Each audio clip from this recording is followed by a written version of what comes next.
അഫ്താബ്, നാളെ എന്തായാലും വിയറ്റ്നയിൽ ഒരു നിർണായക യോഗം ചേരുകയാണ്. അതിൽ ഒരു നയതന്ത്ര പ്രശ്ന പരിഹാരത്തിനുള്ള ഒരു ഫോർമുല ഉരുത്തിരിഞ്ഞു വരുമെന്നൊക്കെ വരുന്നുണ്ട്. പക്ഷേ ഇന്നത്തെ രാത്രി എത്രത്തോളം നിർണായകമാണ്? ഒരു അതിശക്തമായ ഒരു പ്രത്യാക്രമണം തന്നെ ഇറാന്റെയും ഇസ്രായേലിന്റെയും ഭാഗത്തുനിന്നുണ്ടായേക്കുമെന്ന് തന്നെയാണോ കരുതേണ്ടത്?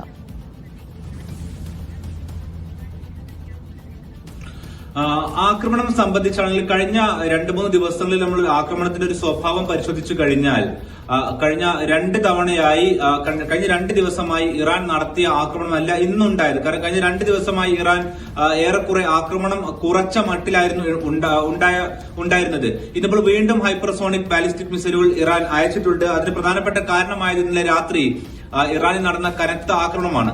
ഒരു കാര്യം ഉറപ്പാണ്, ഇസ്രായേലിനെ സംബന്ധിച്ചും യുഎസിനെ സംബന്ധിച്ചും ഫോർദോ ആണവ നിലയം പൂർണ്ണമായും തകർക്കാതെ അവർക്ക് യുദ്ധത്തിൽ വിജയിക്കാൻ കഴിയില്ല. എന്ന് വെച്ചാൽ അവരുടെ പ്രഖ്യാപിത ലക്ഷ്യം ഈ ആണവ കേന്ദ്രങ്ങൾ നശിപ്പിക്കുക എന്നുള്ളതാണ്. അതാണ് അവർ പ്രഖ്യാപിച്ച ലക്ഷ്യം. അതോടൊപ്പം തന്നെ ഇതിൽ പ്രധാനപ്പെട്ട മറ്റൊരു ഭാഗം എന്ന് പറയുന്നത് ഗസ ഉൾപ്പെടുന്ന അവിടെ ഭരിക്കുന്ന ഹമാസിന്റെയും ഹിസ്ബുള്ള ഉൾപ്പെടെയുള്ള ഹൂത്തികൾ ഉൾപ്പെടെയുള്ള ഇറാൻ അച്ചുതണ്ടിനെ തകർക്കുക എന്നുള്ള ലക്ഷ്യം കൂടി ഇസ്രായേലിനെ സംബന്ധിച്ച് ഇതിൽ പ്രധാനമായിട്ടും ഉണ്ട്. ഇത് തന്നെയാണ് യുദ്ധത്തിൽ ഏറ്റവും പ്രധാനപ്പെട്ട വിഷയവും. കാരണം ഇവിടെയുള്ള ഇറാന്റെ ചുറ്റുഭാഗത്തുള്ള പല രാജ്യങ്ങളും രാഷ്ട്രീയമായി പൊളിറ്റിക്കലി ഇറാനുമായി എതിർ നിൽക്കുന്നവരാണ്. അതുകൊണ്ട് തന്നെ അവർ യുഎസിനെ പരസ്യമായി അല്ലെങ്കിലും രഹസ്യമായി സഹായിക്കുന്നുണ്ട് എന്നുള്ളത് വളരെ ഉറപ്പാണ്. ഇത് ഇറാനും കൃത്യമായി ബോധ്യമുള്ളതാണ്. അവരുമായി ചർച്ച നടത്തുന്ന രാജ്യങ്ങൾ പോലും കൃത്യമായി ഇറാനെതിരെ യുഎസിനെ സഹായിച്ചുകൊണ്ടിരിക്കുന്നുണ്ട്. ഈ രാജ്യങ്ങൾക്കെല്ലാം ബോധ്യമുള്ളതാണ്. അപ്പോൾ ഇസ്രായേലിന് മുമ്പിൽ ഈ നിലക്കുള്ള അനുകൂലമായ സാഹചര്യങ്ങളുണ്ട്. പക്ഷേ അവരുടെ മുമ്പിലുള്ള പ്രധാനപ്പെട്ട വെല്ലുവിളി ഒന്ന് ഈ ഫോർദോ ആണവ നിലയത്തിലേക്കുള്ള ആക്രമണം നടത്തുക എന്നുള്ളതാണ്. അത് നമ്മൾ നേരത്തെ പറഞ്ഞതുപോലെ തന്നെ ബങ്കർ ബസ്റ്റർ ബോംബുകൾ മാത്രമാണ് അത് തകർക്കാൻ കഴിയുകയുള്ളൂ എന്നുള്ളതാണ് അത് ഏറ്റവും പ്രധാനപ്പെട്ട കാര്യം. അനുമാനങ്ങൾ പ്രകാരം ഏതാണ്ട് 85 മീറ്റർ ആഴത്തിലാണ് ഈ ഫോർദോയിലെ ആണവ നിലയം മലമടക്കുകൾക്കിടയിൽ നിലനിൽക്കുന്നത്.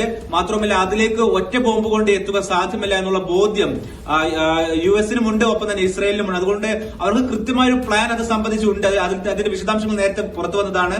ആദ്യം ഒരു ബോംബ് ഇടുകയും അത് 65 മീറ്റർ താഴ്ചയിലേക്ക് എത്തുകയും രണ്ടാമത്തെ ബോംബ് വഴി തകർക്കലാക്കുമെന്നാണ് അവർ പ്രതീക്ഷിക്കുന്നത്. പക്ഷേ ഇതിൽ ഉപയോഗിച്ചിരിക്കുന്ന ഏതുതരം മെറ്റീരിയൽ ആണെന്നുള്ളതിനെ ആശ്രയിച്ചായിരിക്കും അതിന്റെ ഒരു വിജയമൊക്കെ നിലകൊള്ളുക.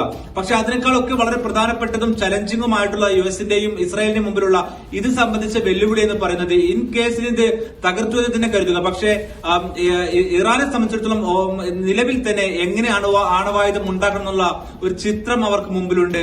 അതുകൊണ്ട് തന്നെ വളരെ വേഗത്തിൽ അവർക്ക് വീണ്ടും അത് പ്രോസസ് ചെയ്ത് എടുക്കുവാൻ സാധിക്കും എന്നുള്ളതാണ് അവർക്ക് യുഎസിൽ തന്നെയും ഇന്ന് രാവിലെ യുഎസിലെ ആംഡ് അസോസിയേഷൻ എല്ലാം തന്നെ നൽകുന്ന മുന്നറിയിപ്പ്. കാരണം ഇത് തകർത്തു കഴിഞ്ഞാൽ പോലും ഇറാൻ അതിവേഗം വീണ്ടും അത് വാശിയോടെ നിർമ്മിക്കും. അതുകൊണ്ട് ഇപ്പോൾ ഒരു നയതന്ത്ര നീക്കത്തിലൂടെ അതിലൊരു പരിഹാരം കാണുകയും ഇറാനെ അതിൽ നിന്ന് ഈ ആണവായുധം നിർമ്മിക്കുന്നതിൽ തടയുകയും ചെയ്യുകയായിരിക്കും നിലവിൽ ഏറ്റവും സാധ്യമായ ഏറ്റവും നല്ല ഫോർമുല എന്നുള്ളതാണ് ഇവർ മുന്നോട്ട് വെക്കുന്ന പ്രധാനപ്പെട്ട നിർദ്ദേശം.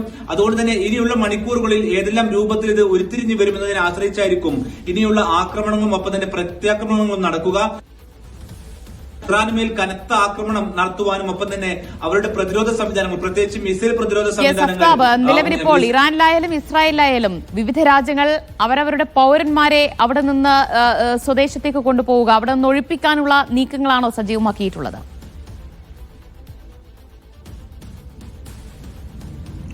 ഇസ്രായേലിനെ സംബന്ധിച്ചിടത്തോളം അവരുടെ പൗരന്മാരെ തന്നെ അവർ ഒഴിപ്പിച്ചു തുടങ്ങിയിട്ടുണ്ട്. റീപാട്രിയേഷൻ ഫ്ലൈറ്റുകൾ ഈ പറഞ്ഞതുപോലെ തന്നെ വളരെ സജീവമായിക്കൊണ്ട് തന്നെ ഇപ്പോഴും സർവീസുകൾ തുടരുന്നുണ്ട്. അത് ഇസ്രായേലിലേക്കും വരുന്നുണ്ട്, ഇസ്രായേലിൽ തിരികെയും പോകുന്നുണ്ട്.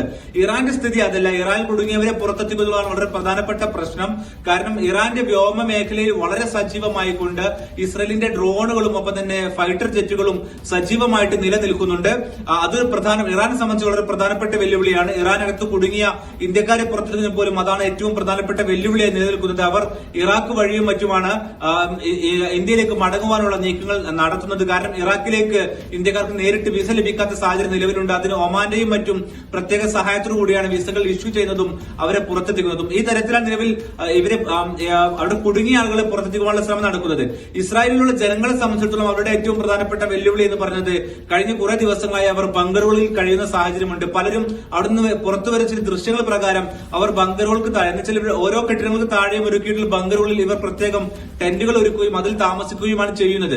കാരണം നിരന്തരം എന്നോണം ഈ ആക്രമണം ആ രൂപത്തിൽ ആ ജനതയെ പരുവപ്പെടുത്തിയിട്ടുണ്ട്. മാത്രമല്ല ഇസ്രായേലിന്റെ രൂപീകരണ കാലം മുതൽ തന്നെ അവർക്കറിയാം അവരൊരു അധിനിവേശ രാജ്യക്കാരാണ് എന്നുള്ളത് ആ ജനതക്ക് തന്നെ ബോധ്യമുള്ളത് കൊണ്ട് ആ തരത്തിലാണ് അവരുടെ ജീവിതം തന്നെ മാറ്റിയിട്ടുള്ളത്. ഈ ഒരു യുദ്ധത്തിലും ഗസക്ക് ശേഷമുള്ള ഇറാനുമായുള്ള ഏറ്റുമുട്ടലിൽ അത് കൂടുതൽ സജീവമായിട്ട് നമ്മൾ വരും മണിക്കൂറുകളിൽ ആക്രമണം സംഘർഷം എത്ര കണ്ട് രൂക്ഷമാകും എന്ന് തന്നെയാണ് ആശങ്ക. എന്തായാലും ഇസ്രായേലിന് ആക്രമണ മുന്നറിയിപ്പ് ഇറാൻ നൽകിയിരിക്കുന്നത് പോലെ തന്നെ ഇറാനും ശക്തമായ മുന്നറിയിപ്പ് ഇസ്രായേലിന്റെ ഭാഗത്തുനിന്നും ഉണ്ടാവുകയാണ്. ഖാംനയെ വധിക്കുമെന്ന തരത്തിലുള്ള ഭീഷണിയാണ് ഉണ്ടായിരിക്കുന്നത്. അതിനുള്ള തക്ക മറുപടി നൽകും എന്ന് ഇറാൻ അറിയിക്കുകയും ചെയ്തിട്ടുണ്ട്. ശക്തമായ മിസൈൽ ആക്രമണം ഇറാൻ നടത്തിക്കൊണ്ടിരിക്കുന്നു എന്ന് തന്നെയാണ്. നാളെ വിയന്നയിൽ നിർണായക യോഗം ചേരുകയും ചെയ്യുന്നുണ്ട്. വിവരങ്ങളാണ് അഫ്താബ് റഹ്മാനും MC നാസറും നൽകിയത്.